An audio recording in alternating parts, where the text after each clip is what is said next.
Buenas noches, este es el diácono Santiago Rosado de la iglesia de San Sebastián en San Agustín, Florida. Esta noche vamos a continuar con nuestra clase sobre el Evangelio de San Mateo.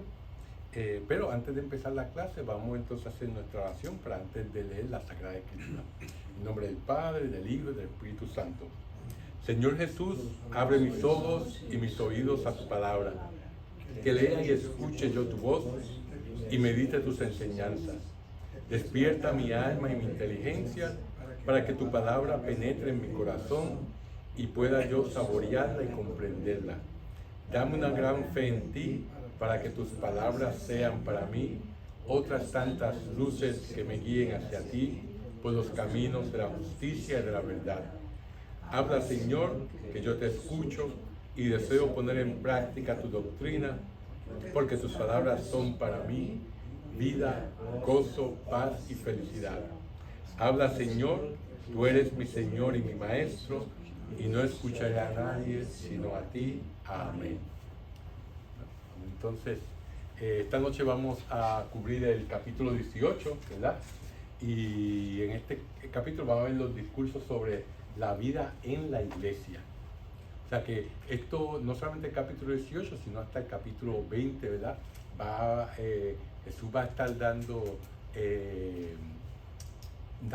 instrucciones de cómo se debe vivir dentro de la iglesia, ¿verdad? Que es el cuerpo de Cristo, Él es la cabeza y nosotros somos el cuerpo. Así que vamos entonces a empezar leyendo los primeros 5 versículos que dicen así. En aquel momento, los discípulos se acercaron a Jesús y le preguntaron: ¿quién es el más grande en el reino de los cielos? Jesús llamó a un niñito, lo colocó en medio de los discípulos y declaró: en verdad les digo, si no cambian y no llegan a ser como niños, nunca entrarán en el reino de los cielos.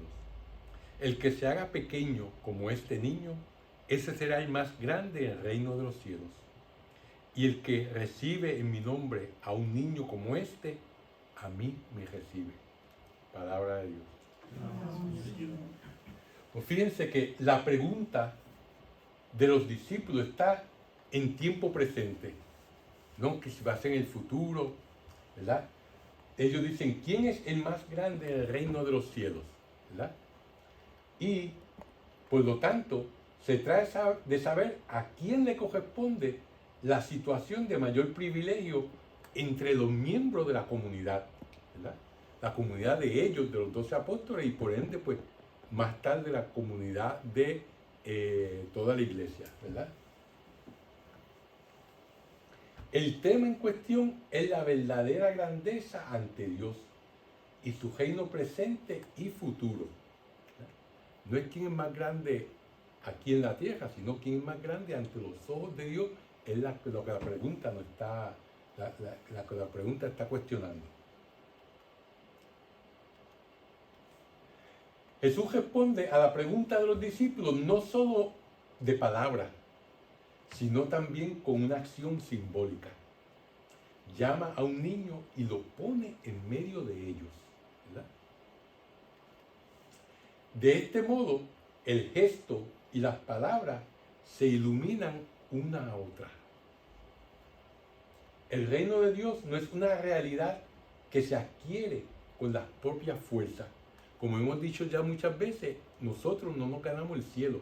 El cielo es un regalo, ¿verdad? Es un don que se recibe con la sencillez y el agradecimiento de un niño. ¿Verdad? Nosotros no nos merecemos nada de lo que Dios nos ha dado. Dios, para empezar, no tenía que crearnos a nosotros, sino que lo hizo porque, como consecuencia del amor infinito de Dios, nos creó, ¿verdad? Y no solamente nos creó, sino que nos ha dado todo lo que nosotros tenemos. Todos nuestros atributos físicos, mentales, espirituales, todos vienen de Dios. Por tanto, todo lo que nosotros podemos hacer con esos atributos son cosas que Dios, por la gracia de Dios, hemos podido hacer, ¿verdad? Por tanto, no nos podemos dar la gloria de nosotros. Por tanto, este reino de Dios, que es una realidad, ¿verdad?, que no podemos adquirir por nuestra fuerza, sino que a través del bautismo volvemos a ser hijos de Dios, ¿verdad? Y a través del bautismo, entonces es que recibimos otra vez la gracia santificante, la vida de Dios en nosotros. Eso lo tenemos que recibir con sencillez y agradecimiento, porque es una gracia, es algo que se le da a alguien que no tiene el potencial de recibirlo por sí mismo y que no se lo merece, porque ninguno de nosotros nos merecemos todo lo que Dios nos ha dado, ¿verdad? Y una vez nosotros entonces realizamos eso, entonces sí que podemos desarrollar la virtud de la humildad, que es conocernos a nosotros, ¿verdad? En relación de nosotros a Dios y de nosotros al prójimo.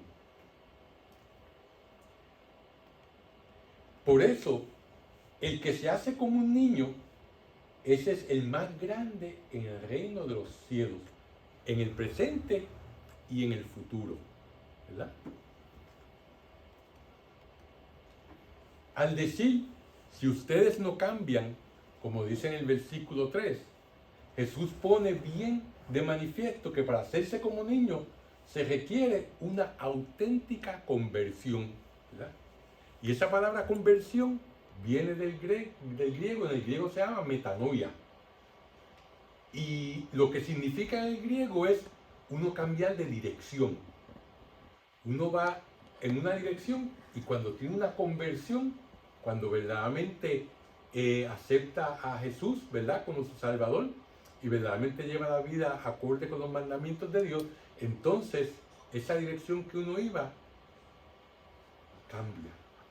Algunas veces 180 grados, ¿verdad? Por lo tanto, eso es lo que significa una conversión, un cambio de dirección en nuestras vidas.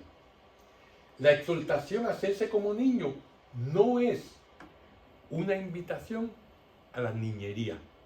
No es uno hacerse cosas de niñería. Eso no es lo que está diciendo. Eso no es lo que pide Jesús, ¿verdad? En tiempos de Jesús, los niños representaban una categoría social tenida en mucho menos, ¿verdad? Que poco podía aportar al mundo de los mayores. Ellos estaban casi al nivel de los esclavos. ¿Por qué? Porque en la época de Jesús, los niños eran propiedad de los padres. Y los padres podían hacer con ellos lo que ellos quisieran. En el mundo greco-romano, ellos podían vender a sus hijos, ¿verdad? O sea, eran propiedad de ellos. O sea que un niño no tenía ningún tipo de derecho. Bueno, tampoco la mujer en aquel entonces, solamente los hombres eran los que tenían derecho como ciudadanos, ¿verdad? Por lo tanto, hacerse como niño es identificarse con quienes no son tenidos en cuenta, ni pretenden atribuirse ningún derecho. Eso es lo que él está diciendo cuando deben hacerse como niños, ¿verdad? Jesús pone a los niños como modelo por su predisposición a recibir un regalo sin pensamientos dobles, sin cálculos, sin ningún resentimiento, ¿verdad? No como nosotros adultos que cuando recibimos un regalo, pues entonces pues ya estamos o nos sentimos mal o ya tenemos que pensar que tenemos que devolver algo también a cambio de eso, ¿verdad? O algunas veces cuando se nos da algo, la persona que lo está dando no como algo, un símbolo de amor, sino un símbolo de superioridad, ¿verdad? O sea, todas esas cosas están en intercambios de regalos, ¿verdad? Y eso es algo que se ve en las culturas a través de todo el mundo, donde una tribu a otra tribu le da una fiesta, entonces la otra tribu le da una fiesta todavía más grande a la otra tribu porque no nos podemos quedar con uno, ¿verdad? Y ahí empieza una competencia de quién puede dar más, ¿verdad? Algo que se supone que sea algo para llevar a la unión, se convierte en algo que a la desunión. Como hemos dicho, todo lo que es de desunión viene del diablo, ¿verdad? Por eso viene la palabra diablo, que viene del latín diabolo, que significa separar. Donde hay separación, ahí está el diablo trabajando. Donde hay unión, entonces ahí está Dios, la presencia de Dios, que es a unir, ¿verdad? los niños no son todavía personas serias, ¿verdad? Que se resisten a aceptar un regalo con espíritu agradecido y sencillez de corazón. Verdaderamente grande en el reino de Dios no es la persona arrogante o la que goza de prestigio, sino la que se reconoce pequeña e insignificante ante Dios. ¿Quién es nadie? ¿Verdad? Una vez más, el Evangelio manifiesta la predilección de Dios por lo que no es valorado en este mundo, por las personas que no tienen un alto rango social. Y eso lo vemos en la Biblia, ¿verdad? La mayoría de los discípulos que Cristo escogió eran personas humildes, pescadores, ¿verdad? Solamente tenemos, por ejemplo, a San Pablo, que era un erudito, que había estudiado, que era ciudadano romano. O sea que no solamente la preferencia por la predilección de Dios, no quiere decir que excluye a otras personas que también pues tienen conocimiento o que tienen un rango en la sociedad. Ahora, vamos entonces a pasar al próximo pasaje, que es del versículo 6 al 10. Y dice así: al que haga caer a uno de estos pequeños que creen en mí, mejor le sería que le amarraran al cuello una gran piedra de moler y que lo hundieran en lo más profundo del mar. Ay del mundo a causa de los escándalos. Tiene que haber escándalos, pero ay del que causa el escándalo. Si tu mano o tu pie te está haciendo caer, córtatelo y tíralo lejos. Pues es mejor para ti entrar en la vida sin una mano o sin un pie que ser echado al fuego eterno con las dos manos y los dos pies. Y si tu ojo te está haciendo caer, arráncalo y tíralo lejos. Pues es mejor para ti entrar tuerto en la vida que ser arrojado con los dos ojos al fuego del infierno. Cuídense, no desprecien a ninguno de estos pequeños, pues yo se lo digo, los ángeles en el cielo contemplan sin cesar la cara de mi Padre del cielo. Palabra de Dios. Fíjense, a continuación, el discurso eclesial, o sea, el discurso que está dando a la iglesia, que está dando a la comunidad, se refiere a los que son causa de tropiezo y hacen caer en el error a uno de estos pequeños, ¿verdad? Con imágenes y metáforas características de su estilo, Jesús hace aquí tres afirmaciones fundamentales. Primero, habla de atarse al cuello una piedra de molino y de arrojarse al fondo del mar antes de que escandalizar a uno de los pequeños que creen en él. Eso no incluye a nosotros que creemos en él, ¿verdad? Solamente a los niños, o nosotros que debemos ser como niños, ¿verdad? Induciéndolo de ese modo a perder la fe o a desviarse del buen camino, ¿verdad? Todos esos profesores de universidad que vienen y le quitan las ideas religiosas a los muchachos cuando llegan, deberían de leer esto, ¿verdad? Luego añade una afirmación llena de realismo. Los escándalos son inevitables. ¿Por qué? Porque todos nosotros tenemos una naturaleza caída.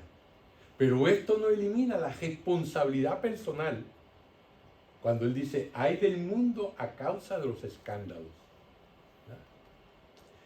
En tercer lugar, la fuerza de las imágenes se vuelve todavía más impresionante. Si tu mano o tu pie son para ti ocasión de pecado, córtalos y arrójalos lejos de ti. O sea, todavía ahí pone todavía mucho más énfasis en eso que no está queriendo traer.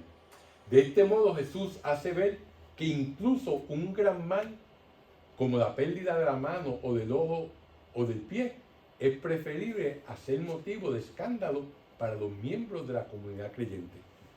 Claro está, esto no lo tenemos que tomar literal, ¿verdad? Sino que esto es una forma figurativa de hablar. Al principio de la iglesia hubo un grupo de personas que tomó esto literal ¿verdad? Literalmente. Y los sacerdotes o adherentes a esta sociedad se castraban ellos, ¿verdad? Por ejemplo, uno de los padres de la iglesia famoso, Origen, ¿verdad? Que vivió en Alejandría en los años 200 después de Cristo, de los 100 a los 200, que es el padre de la iglesia de Alejandría, ¿verdad? Donde se desarrolló el método de interpretar la Biblia alegóricamente, de manera de símbolos, ¿verdad? En comparación, en contraste con la iglesia de Antioquía, que era una que interpretaba la Biblia literalmente, ¿verdad? Claro está, nosotros utilizamos ambos métodos, pero Orígenes era el mayor exponente y escribió muchos libros que todavía se usan para cuando uno estudia la Biblia, pero él pues cometió el error de, siendo, como son el contraste de la vida, ¿verdad? Siendo el padre de la interpretación alegórica de la Biblia, tomó este pasaje literalmente y se castró, ¿verdad? Y es una de las razones por la cual, pues, es uno de los padres de la iglesia, pero no es San Orígenes, ¿verdad? No fue canonizado. Por eso y otras cosas, ¿verdad? Pero tremendamente, y uno de los escritores más fecundos de la cristiandad. El pasaje se cierra finalmente con una alusión al cuidado especial de Dios por estos pequeños, que somos cada uno de nosotros, ¿verdad?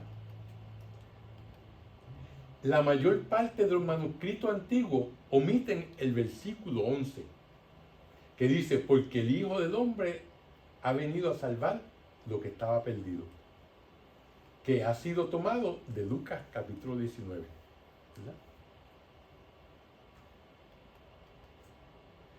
Y hablando de venir a salvar lo que estaba perdido, vamos a ver el próximo pasaje que habla sobre la oveja perdida. Dice así: ¿qué pasará, según ustedes, si un hombre tiene 100 ovejas y una de ellas se extravía? ¿No dejará las 99 en los cerros para ir a buscar la extraviada? Y si logra encontrarla, yo les digo que ésta le dará más alegría que las 99 que no se extraviaron. Pasa lo mismo donde el Padre de ustedes, el Padre del cielo, allá no quieren que se pierda ni tan solo uno de estos pequeñitos. Palabra de Dios. Fíjense que en los relatos de la infancia de Jesús, cuando los magos preguntaban sobre el lugar donde debía nacer el Mesías, los sacerdotes y los escribas citan el anuncio profético de Belén de Judá, que de Belén de Judá saldrá el jefe que será el pastor de mi pueblo Israel. Eso lo vemos en Mateo en el capítulo 2, versículo 6. Luego, durante su vida pública, Jesús siente compasión de la multitud, porque como dice en el capítulo 9 de este evangelio, dice, porque estaban fatigados y abatidos, como ovejas que no tienen pastor. Fíjense que ahora, en el contexto del discurso eclesial o comunitario del que estamos leyendo, Mateo introduce una parábola en la que vuelve a aparecer la imagen del pastor, que tiene una honda raíz bíblica. La vemos en Jeremías y en Ezequiel, ¿verdad? O sea, esa imagen del pastor no es algo nuevo, ¿verdad? Pero vemos cómo viene del Antiguo Testamento. Todavía en el Nuevo Testamento se repiten esos dos pasajes que acabamos de ver, y ahora vemos en este pasaje en esta historia de la oveja perdida, cómo Mateo hace de esta imagen toda una parábola, ¿verdad? El título Parábola de la oveja perdida no parece ser el más acertado, porque orienta la atención hacia un aspecto, ¿verdad?, de la oveja que se perdió, que no está en el centro mismo del relato. Eso no es el enfoque de esta parábola, no es la oveja perdida. En realidad, el protagonista de la acción no es la oveja extraviada, sino el pastor solícito que sale en busca de ella y se llena de alegría al encontrarla. Eso es el enfoque de esta parábola. La pregunta que sirve de introducción al relato parabólico invita a la reflexión y deja en suspenso las respuestas, ¿verdad? El auditorio no puede permanecer neutral, los que están huyendo a él. Después de escuchar el relato, cada uno tendrá que tomar partido. ¿Qué les parece? ¿Ah? Dice Jesús, ¿qué les parece al principio de la parábola? Mateo no habla de una oveja perdida, sino que emplea el verbo griego planao, que en voz activa significa engañar o seducir, y en voz pasiva sugiere la idea de andar errante, extraviarse, desviarse. Eso es lo que significa ese verbo que Mateo está utilizando. Y eso es muy importante que sepamos esto. ¿Por qué? Porque por lo tanto no habla de alguien que está perdido, como alguien que no cree. Él no está hablando aquí sobre los que no creen en Dios o en Jesús, sino de alguien que anda errante, que no o coge el riesgo de extraviarse, como una figura del discípulo que está en peligro de apostasía. Apostasía es el pecado de rechazar a Dios, a Jesús, ¿verdad? El que después que cree se va para otra religión o se vuelve un agnóstico o un ateo. Ese es el apóstata, el que reniega de Cristo, ¿verdad? Desgraciadamente tenemos tanto apóstata hoy en día, ¿verdad? Por eso, y puede salvarse debido al celo pastoral de sus hermanos. Por eso, Lumen, hay algo que muchos de las personas malinterpretan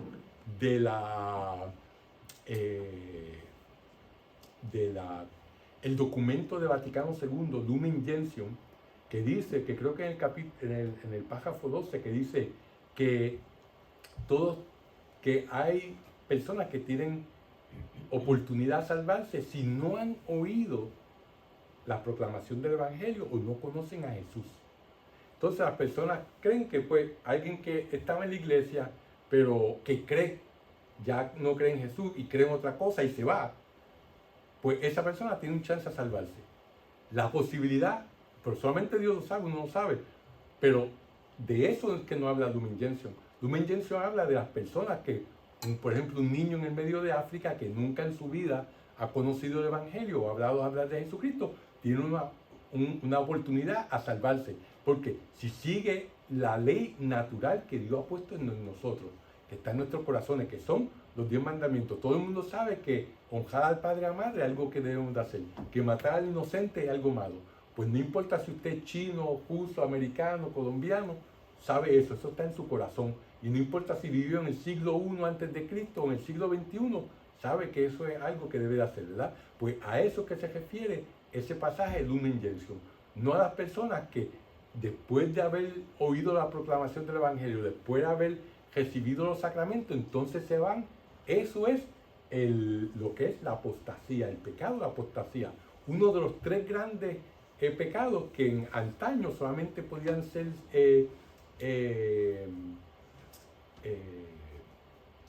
perdonados a través del obispo, que era apostasía, el adulterio y el homicidio, ¿verdad? Son los 3 grandes pecados.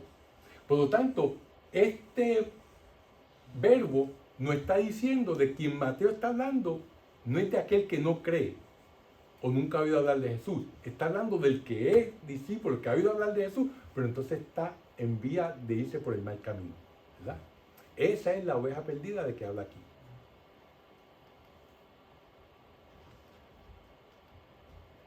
A primera vista, la conducta del pastor nos deja desconcertados. Dejar 99 ovejas en los montes sin nadie que las cuide es exponerlas a toda clase de peligro. Como que no tiene sentido, ¿verdad? Dejar las 99 por irse detrás de la que se está extraviada. Como a nadie se le ocurriría actuar de esa manera, es preciso ver qué función precisa cumple este detalle sorprendente en el contexto de la parábola. ¿Qué es lo que Jesús nos quiere dejar ver cuando dice que deja las 99 y se va detrás de la una? Obviamente el acento de esta parábola no recae sobre el abandono de las 99, sino sobre la extrema solicitud del pastor por recuperar la oveja extraviada y sobre la alegría que experimenta al encontrarla. Eso es el enfoque de esta parábola. Solamente los 99 es una hipérbole, como quien dice, lo más importante es salvar a esta persona, ¿verdad? En el marco del discurso comunitario, esta parábola se manifiesta plena de sentido. El amor de Dios, tal como se revela en los gestos y en las palabras de Jesús, es un amor de predilección por los perdidos y extraviados. En el capítulo 10 de este evangelio, la referencia a las ovejas perdidas de la casa de Israel, cuando dice Jesús que él vino a ¿qué? A buscar las ovejas perdidas de la casa de Israel. Por eso cuando vemos en el pasaje de la mujer cananea, él le dice, ¿verdad?, que el pan que se tiene para los niños no se le echa a los perros, ¿verdad? Se está refiriendo a esa predicción de los que está dando de los judíos, que eran el pueblo escogido, ¿verdad? Eran los que conocían más a Dios y eran los que estaban perdiéndose, ¿verdad? Los paganos en este contexto no eran las ovejas perdidas. Claro está, Jesucristo vino para todos, para los judíos, los no judíos, todo el mundo, pero su primera evangelización era para las ovejas perdidas de la casa de Israel.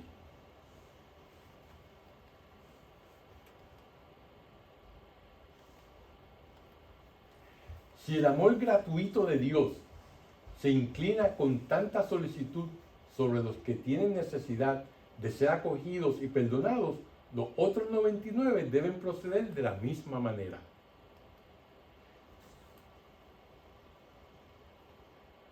En esta solicitud divina debe encontrar su modelo y su fuente de inspiración, la praxis pastoral de la iglesia. La palabra es la práctica pastoral de la iglesia, ¿verdad?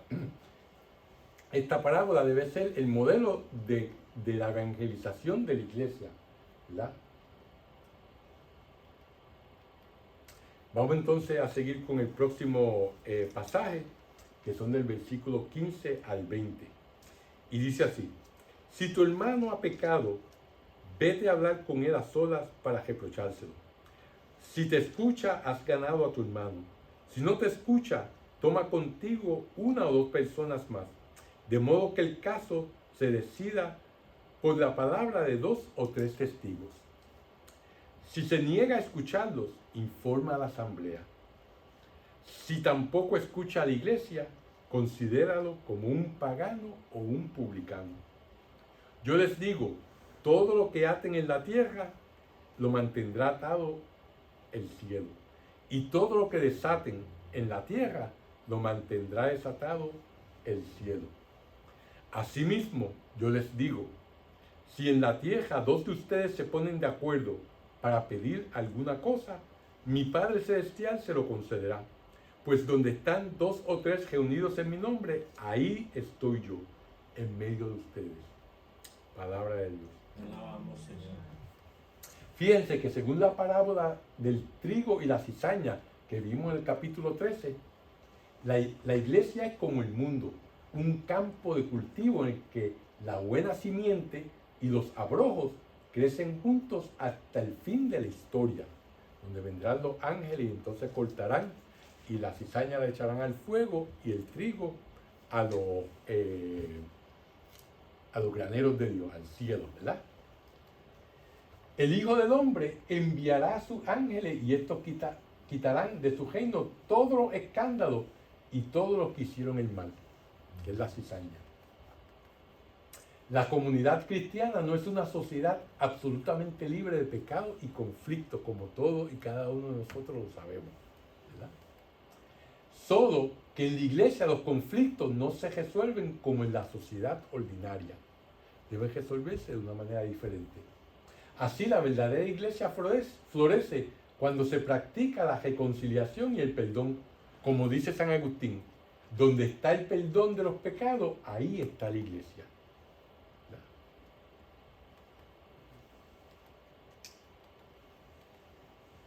El pasaje recoge 3 notas para la vida de la iglesia: la práctica de la fraternidad, la potestad de los pastores y la oración en común.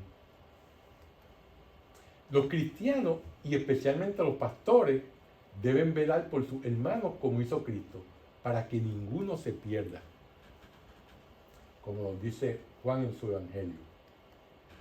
Con la práctica de la corrección fraterna se especifica una manera de cooperar a la salvación del hermano que se ha desviado. O sea, eso nosotros, como ya hemos dicho anteriormente, somos responsables por nuestros hermanos. Por lo tanto, hay que, con amor, ¿verdad? Si vemos que están haciendo algo que no está correcto, debemos de decírselo, porque esa es nuestra responsabilidad, mayormente del pastor, ¿verdad? Del sacerdote, pero nosotros como sacerdotes que somos por nuestro bautismo también estamos llamados a eso.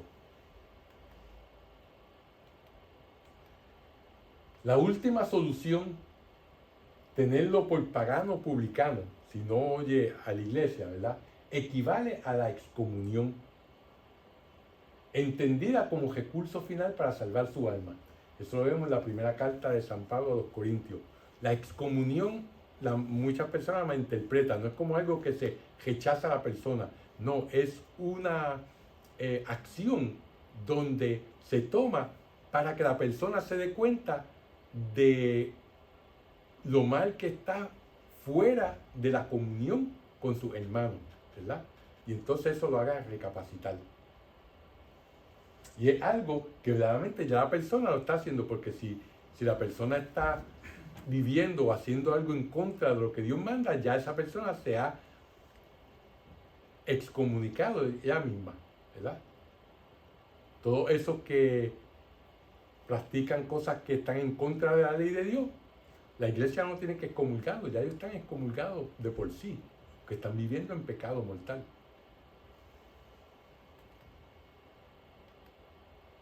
También el colegio de apóstoles, unido a su cabeza, recibió la función de atar y desatar dada a Pedro, ¿verdad?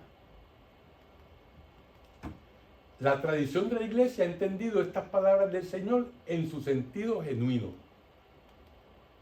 Las palabras atar y desatar significan aquel a quien excluyáis de vuestra comunión, será excluido de la comunión con Dios. Aquel a quien recibáis de nuevo en vuestra comunión, Dios lo acogerá también en la suya. O sea que la reconciliación con la iglesia es inseparable de la reconciliación con Dios. Para estar con Dios hay que estar con la iglesia, porque la iglesia es el cuerpo místico de Cristo. Por tanto, ¿cómo podemos estar de acuerdo con la cabeza y no con el cuerpo? ¿Verdad? No hace sentido. Por eso los padres de la iglesia dicen que fuera de la iglesia no hay salvación. Pero la iglesia es más que las 4 paredes o de las personas que vienen a la misa, ¿verdad? Como hemos explicado anteriormente. Finalmente, Jesús subraya el valor y el poder de la oración en común. El Señor no solo respaldará las decisiones que tome la comunidad, sino que estará presente en medio de sus fieles, de un modo muy especial, siempre que ellos se reúnan en oración. La comunidad orante es el lugar privilegiado de la presencia de Jesús, ¿verdad? Como dice Mateo en el último capítulo. Vamos entonces a pasar al próximo pasaje, que es del versículo 21 al 22, que dice así: Entonces Pedro se acercó con esta pregunta: Señor, ¿cuántas veces tengo que perdonar las ofensas de mi hermano? ¿Hasta 7 veces? Jesús le contestó: No te digo 7, sino 77 veces. Palabra de Dios. Fíjense que después de presentar en los versículos 15 a 18 un caso extremo de rebeldía y de excomunión, el discurso eclesial se refiere a los casos ordinarios de perdón y de reconciliación. Pedro, como portavoz del grupo, se dirige al Señor y le hace una pregunta que vuelve una vez más sobre uno de los temas predominantes en el discurso. Cuando le pregunta, ¿cuántas veces tendré que perdonar a mi hermano? Y al mismo tiempo que plantea la pregunta y antes de esperar la respuesta del maestro, Pedro insinúa una cantidad de veces que puede ser muy generosa, hasta 7 veces, ¿verdad? Ya que el número 7 implica cierta plenitud, el número perfecto, ¿verdad? Pues está implicando que muchas veces no es algo que es algo numérico, ¿verdad? Solamente 7, sino que muchas veces hay que perdonar al hermano. Pero Jesús corrige a Pedro y en él a todos sus discípulos, con una sentencia que retoma el simbolismo del número 7, que se ha hecho proverbial. No te digo hasta 7 veces, sino hasta 70 veces 7, ¿verdad? Siempre, ¿verdad? Porque de la misma manera que Dios nos perdona a nosotros siempre, siempre que nos arrepintamos de corazón. Eso, claro está. Pues así nosotros también debemos perdonar a nuestro hermano hasta siempre. De lo que se trata en realidad es de no poner límite al perdón, que siempre. Y esto entonces lo vamos a ver en la próxima parábola, que vamos a ver aquí en estos versículos 23 al 35. Y dice así: aprendan algo sobre el reino de los cielos. Un rey había decidido arreglar cuentas con sus empleados. Y para empezar le trajeron a uno que le debía 10,000 monedas de oro. Como el hombre no tenía con qué pagar, el rey ordenó que fuera vendido como esclavo, junto con su mujer, sus hijos y todo cuanto poseía, para así recobrar algo. El empleado, pues, se arrojó a los pies del rey, suplicándole: dame un poco de tiempo y yo te lo pagaré todo. El rey se compadeció y lo dejó libre, mas todavía le perdonó la deuda. Pero apenas salió el empleado de la presencia del rey, se encontró con uno de sus compañeros que le debía 100 monedas. Lo agarró del cuello, casi lo ahogaba, gritándole: págame lo que me debes. El compañero se echó a sus pies y le rogaba: dame un poco de tiempo y yo te lo pagaré todo. Pero el otro no aceptó, sino que lo mandó a la cárcel hasta que le pagara toda la deuda. Los compañeros, testigos de esta escena, quedaron muy molestos y fueron a contárselo todo a su señor. Entonces el señor lo hizo llamar y le dijo: siervo miserable, yo te perdoné toda la deuda cuando me lo suplicaste. ¿No debías también tú tener compasión de tu compañero, como yo tuve compasión de ti? Y tanto se enojó el Señor que lo puso en manos de los verdugos hasta que pagara toda la deuda. Y Jesús añadió: lo mismo hará mi Padre Celestial con ustedes, a no ser que cada uno perdone de corazón a su hermano. Palabra de Dios. El cuarto gran discurso de Jesús concluye con una enseñanza frecuente en Mateo. Dios concede generosa e inmerecidamente la gracia del perdón, pero trata con rigor y severidad a los que no saben perdonar.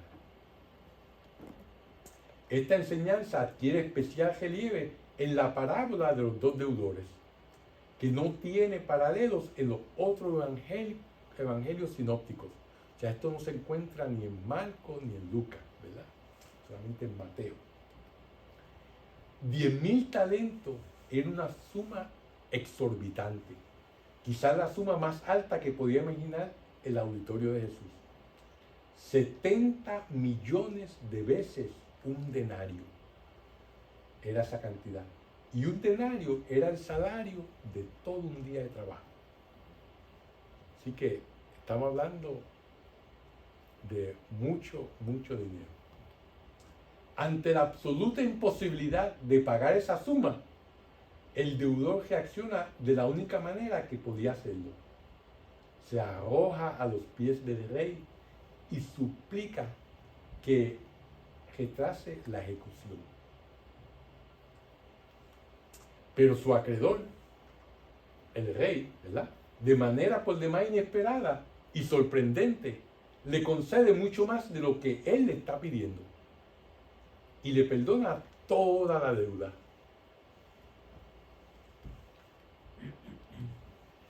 Dios, el perdón de una deuda tan grande, no deja dudas sobre lo limitado de la generosidad y la misericordia divina, porque este rey está representando a Dios, ¿verdad? Sin embargo, la historia no se detiene aquí, sino que contrapone el gesto de misericordia del rey a la implacable conducta del servidor. Sin tener en cuenta la gracia que le había sido concedida, el deudor perdonado de esa suma tan inmensa se convierte en un acreedor cruel y despiadado por una suma muchísimo más pequeña, 100 denarios. De ahí la reacción del rey, que le hace sentir todo el peso de su justicia, ¿verdad? El versículo 35 saca a la luz la lección de la parábola, que dice: lo mismo hará mi Padre Celestial con ustedes si no perdonan de corazón a sus hermanos. O sea que lo mismo nos pasará al siervo que fue perdonado una cantidad exorbitante, pero no supo perdonar una cantidad pequeña a su hermano, ¿verdad? La disponibilidad para practicar la misericordia es lo que se le exige como la cosa más evidente a los que han experimentado la sobreabundante generosidad divina, que somos todos y cada uno de nosotros, ¿verdad? La vida de la comunidad cristiana se funda en la inmensa gratitud del amor de Dios. La ética del reino es una respuesta a ese amor, ¿verdad? Lo que nos enseña a cómo comportarnos, la ética y la moral cristiana, son una respuesta a ese amor infinito de Dios que nos lo ha dado todo y todavía nos ha perdonado toda la injusticia que nosotros hemos hecho y que haremos durante nuestra vida, y está siempre dispuesto a perdonarnos si nos arrepentimos de corazón, ¿verdad? Pero para poder perdonar hay que amar, ¿verdad? Por eso se dice que la moneda del cielo es el amor. Con eso es que se puede pagar el cielo, con amor, ¿verdad? Amor con amor se paga, como dice la canción, ¿verdad? Y con esto pues damos entonces por terminada nuestra clase del capítulo 18. Vamos entonces a hacer nuestra oración final. En nombre del Padre, del Hijo y del Espíritu Santo. Dios te salve María, llena eres de gracia, el Señor es contigo, bendita tú eres entre todas las mujeres y bendito es el fruto de tu vientre Jesús. Santa María, Madre de Dios, ruega por nosotros pecadores, ahora y en la hora de nuestra muerte. Amén. Gloria al Padre, al Hijo y al Espíritu Santo, como era en el principio, ahora y siempre, por los siglos de los siglos. Amén. Que el Señor los bendiga y los guarde de todo mal. Amén. En nombre del Padre, del Hijo y del Espíritu Santo.